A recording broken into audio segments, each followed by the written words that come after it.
Hey, what is up, guys? Welcome to CM Punk T-shirt. But anyways, I am here to give you my WWE RAW review. This RAW, I loved this RAW, to be honest with you. It was actually a pretty good RAW.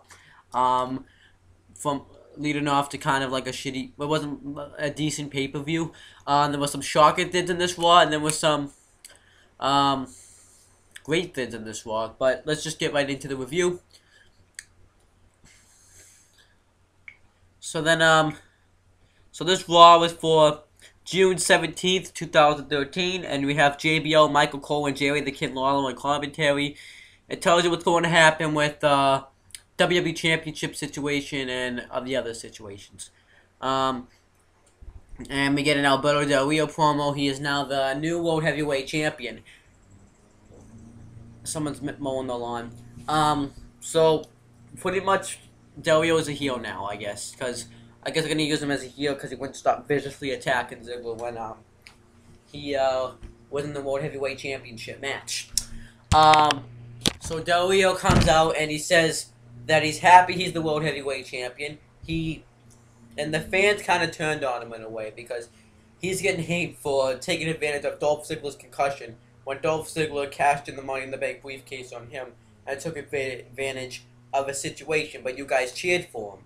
And when he was feuding with Jack Swagger, you guys cheered USA like a bunch of rats.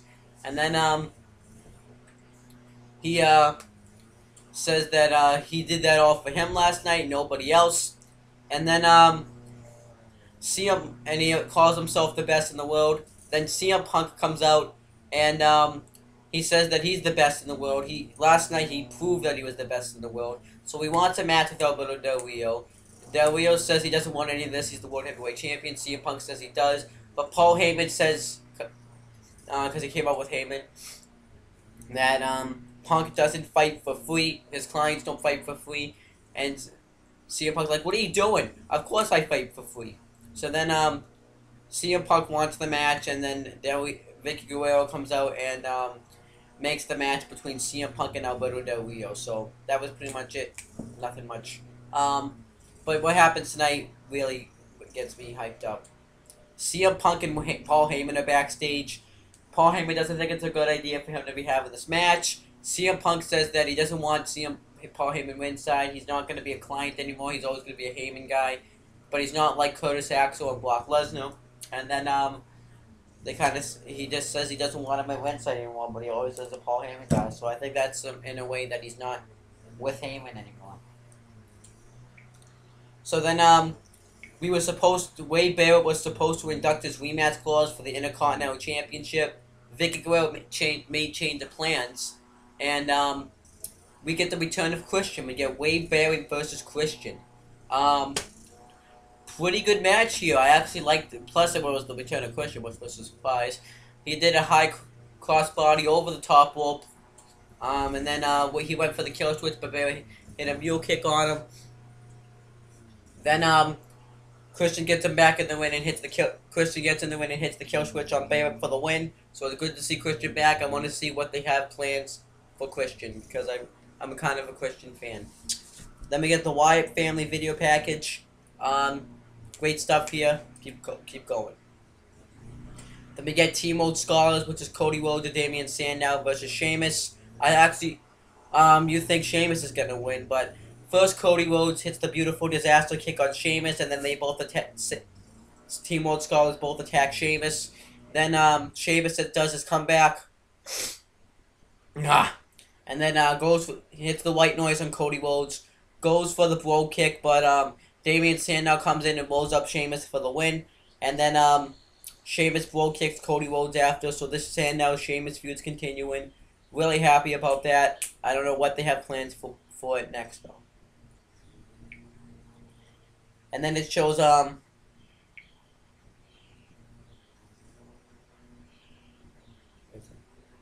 Van Dam's return video package. I'm looking forward to him coming back. Just great stuff.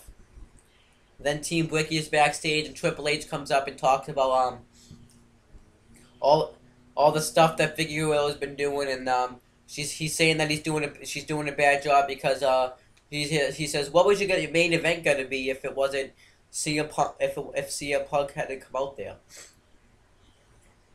And then he says, "What was your?"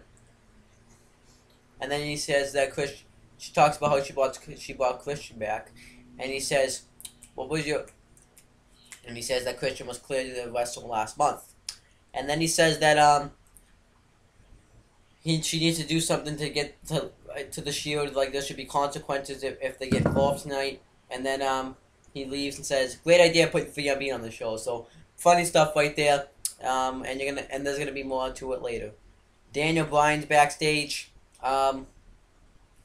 Daniel Bryan's pissed, and Kane comes up and he says, "You're happy that happened to me last night. You wanted me to lose." And Kane's like, "I lost too." And then they both say, Kane wants this to be a chance for them to try to get the tag team championships back, but Daniel Bryan says no, he wants the WWE championship, and so does Kane, and they don't know if it's over or not. So pretty funny stuff. I think eventually Team Hundo is gonna break up, and then it shows the Shield finally lose the match on SmackDown.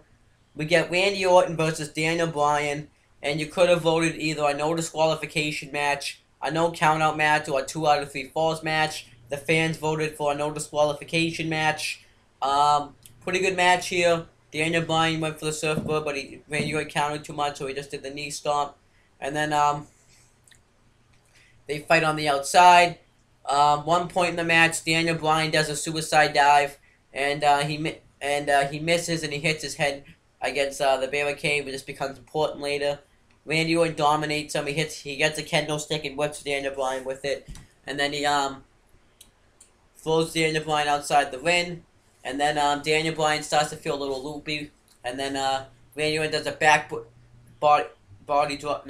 suplex onto the barricade, and the referee and the doctor says that Daniel Bryan can't continue, so the referee stops the match, and Randy Orton kind of shakes hands with Bryan after. I don't know if this was real or not, but I think this man could be part of a story. If there is a storyline, they could use it, saying like Randy Orton saying that he got injured. That this could prove that maybe he's like the weak link or something. I don't know where this is going, but that's what happened. Then we get a WWE WrestleMania ad, and it shows CM Punk and WWE and CM Punk's promo. AJ Lee comes out to cut a promo. She talked about how she manipulated her way to the Divas Championship, and how she got inside Caitlyn's head, and she's the best diva ever. If there's anyone else that thinks so, come on out. Stephanie McMahon comes out and says that she needs to become. It says that she's not the big diva around here. I am. She is a McMahon. And she says that you need to start acting like a champion. AJ Lee said they kind of talk back and forth to each other, and then Stephanie McMahon kind of starts just like, "Remember, I can't fire you right away." And then Caitlyn comes out. She goes to talk, but then Stephanie McMahon warns her. Well, lets her off easy, but she warns her never to do that again because I guess they would be fired. Caitlyn attacks AJ, and then Biggie Langston pulls her out and carries her away. Okay stuff. I actually did like that, though. I like Stephanie McMahon coming out. Then we get Dean Ambrose defending the United States Championship against Kane. The match never really gets started. The Shield just attacked Kane and triple powerbomb him. An announced oh yeah, wait, I actually have to read a text that I got from you, by the way, from WWE. Oh my gosh. Will Mark Henry retire, and what's next for the new champs Alberto Del Rio, Curtis Axel, and AJ Lee? Watch the fallout of tonight's payback. Yeah, that was it. So we get that one. So then the Shield are backstage. Vicky Guerrero is upset, tries to do something about their attack. So then she goes to fire Dean Ambrose, but Vince McMahon's impressed with them, so she can't really fire him. So she's kind of on a dilemma here. So then that was pretty much it. So and then he says that Vicky Guerrero is doing a great job. Then the Wyatt family video package again, it was pretty good. WWE app ad. Then we get Zeb Coulter comes out and he talks about how there are real Americans out in the world. Immigrants trying to jump across our borders illegally. And then he introduces his new, I guess, client, and he does, and it's Antonio Cesaro. I knew this was gonna happen eventually because of what happened last week when he was watching his match with Sin Cara. I like that Cesaro's in this. Give something for Cesaro to do, and then he kind of squashes William Regal in a match with the Neutralizer. But it was an okay match. John Cena's backstage. He's gonna come talk. Shows Rob Van Dam return again, and then John Cena comes out. Now I gotta talk about this. Um, John Cena comes out and he kind of just says like, "Thank you guys for having given up on me in 2012. I used to have to tell you to hang in there. You don't have to do that anymore because in the Royal Rumble, I defeated everybody that there was to beat, and at Money in the Bank, and whoever the Money in the Bank contract winner, you will not win because I will not lose this championship. Whoever earns this whoever gets this championship earns it." Um, and then Mark Henry comes out for his retirement. And at first, you think he's gonna attack Cena, but then he says, "Hold your guard down, man. I'm not gonna do anything." So then he has Cena stay. He wants Cena to stay and watch this retirement. Wants Cena to share this moment with him. He talks about how he was the world's strongest man. How um, a small a kid from a small city, Texas, Houston, Texas, grew up to become a WWE. How when John Cena came into the WWE, he was still an old veteran, and Cena had more success. But then he says that he had a lot of success: heavyweight champion, and ECW champion, and the world's strongest man. And then he Cena gives him the WWE Championship, and he says that he will become, and he says that this is the championship that he never got to hold. And then he gives it to Cena. He's like, that has to be earned, man. And then he mentions his daughter and his wife, thanks them, and we get a Mae Young chant. So then him and Cena, Cena's kind of showing his respect, saying goodbye, and he goes to hug him. Then Mark Henry gives him the world's strongest man. That was fucking awesome. That was fucking awesome. I like how they played it out. You had him think that he was gonna be tight. He dressed up all nice, and Mark Henry never really dresses up that nice. And then Cena, you think he's gonna leave, but then Cena just hits him the world's strongest slam. That was just great stuff right there. That was just like a great way to play it out. Like I actually kind of thought he wasn't gonna do it, but then again I thought he was gonna do it because he was dressed up all nice and stuff. So I really liked what they did right there. So yeah, and then it shows it again. Then it shows it again. Mark Henry interview. He talks about how we all fell for it. We trolled you. And he says that he never got to hold the WWE Championship, and he says that eventually he will hold the WWE Championship. The big Heath Slater with Jinder Mahal and Drew McIntyre versus Chris Jericho. Fucking Chris Jericho wins with the code breaker, and he just hits it on Mahal and McIntyre. Curtis Axel and Paul Heyman are backstage. Um, Curtis Axel, Paul Heyman's talking about the interview. Josh Matthews comes up and asks him about CM Punk, but he says he wants to talk about Curtis Axel, the greatest Intercontinental Champion ever, who was about to go have a match. That was really all that happened. And then we get 1-800 fella ad. I don't get that. It was like a guy choked on a meatball and then Sheamus Bull kicked him in the back. And then he was just eating with the girl. What the fuck? Sin Cara versus Curtis Axel with Paul Heyman with The Miz on commentary. Pretty good match here, but it's nothing new that we've seen. Curtis Axel wins with a DDT move, so at least he's having different finishers. So we're probably going to get a Curtis Axel Miz feud in the future. So Vince McMahon and T. Bridgie is backstage. Vince McMahon's telling Vicky Guerrero how much of a good job she's doing. And then he says that we need to do something about Mark Henry. So at Money in the Bank, she makes a WWE Championship match. It's going to be WWE Champion John Cena versus Mark Henry. That could be a good match, but it could be a shit match. But anyways, then Triple H comes out and he's pissed off about all the bad work that she's been doing. How she didn't do anything when the Shield got involved. Stephanie McMahon then comes up and says that the show is just utter chaos. and you need something needs to be done about it. So then they're all fighting, and they're all telling Vicky Guerrero different things. Vince McMahon saying she's doing a good job. Triple H says she's doing a bad job, and Stephanie McMahon says that she needs to do something about it. So what's Vicky Guerrero gonna do? So I'm kind of interested in that. I don't know if that was just. I don't know if they're ever gonna do with anything with this again. I wonder if this is just a way to show that the McMahons are crumbling. But I kind of did like that though. Then CM Punk and Paul Heyman are backstage. Uh, Paul Heyman says he understands why CM Punk will go out there with them because he wants some space. So he says that he will be rooting for him, and he says that he's the best in the world. Then we get the match. It's CM Punk versus Alberto Del Rio. Um, Del Rio, when he's a heel, is not really a good wrestler. But he actually is showing his heel hate by running away from Punk. Del Rio really did work on the shoulder though. He kicked him in the and he hit that shoulder real good. And then at one point in the match, CM Punk hit the go to sleep, and Del Rio went outside the ring. So then Del Rio just left. He wasn't having it anymore. And then Dolph Ziggler comes out. So I think Dolph Ziggler's a face now, and he attacks Ziggler and chases him out of the arena. And then